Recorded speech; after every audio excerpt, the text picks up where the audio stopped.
2 వారాలు షుగర్ తినకపోతే మన బాడీలో ఎలాంటి మార్పులు వస్తుందో తెలుసా? ఫస్ట్ 2-3 డేస్ బాడీ చాలా డల్ అయిపోతుంది. నాకు షుగర్ కావాలి అని బాడీ అల్లల్లాడిపోతుంది. మనం కూడా చాలా టైర్డ్గా అయిపోతాం. కానీ 4th డే నుంచి షుగర్ లేకపోవడం వల్ల బ్రెయిన్కి స్టడీ ఎనర్జీ దక్కుతుంది. దీనివల్ల ఫోకస్ పెరుగుతుంది, కాన్సన్ట్రేషన్ పెరుగుతుంది. మీ విజన్ కూడా బాగా బెటర్ అవుతుంది. మీ టేస్ట్ బడ్స్ అన్నవి బెటర్ అవుతాయి. దీనివల్ల న్యాచురల్ ఫుడ్స్లో దొరికే షుగర్ని ఎంజాయ్ చేయడం స్టార్ట్ చేస్తారు. మీ కిడ్నీ ఫంక్షన్ కూడా బెటర్ అవుతుంది. ఎందుకంటే కిడ్నీ డిసీజ్కి మెయిన్ కారణం excess sugar in the blood.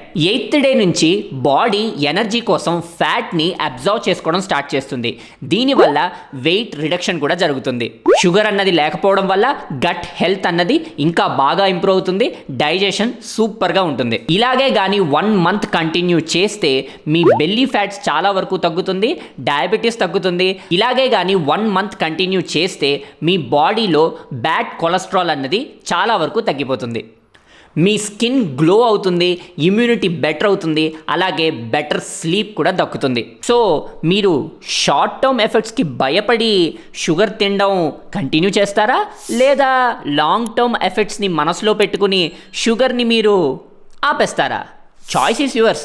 ఎందుకంటే హెల్త్ ముఖ్యం బిగిలు.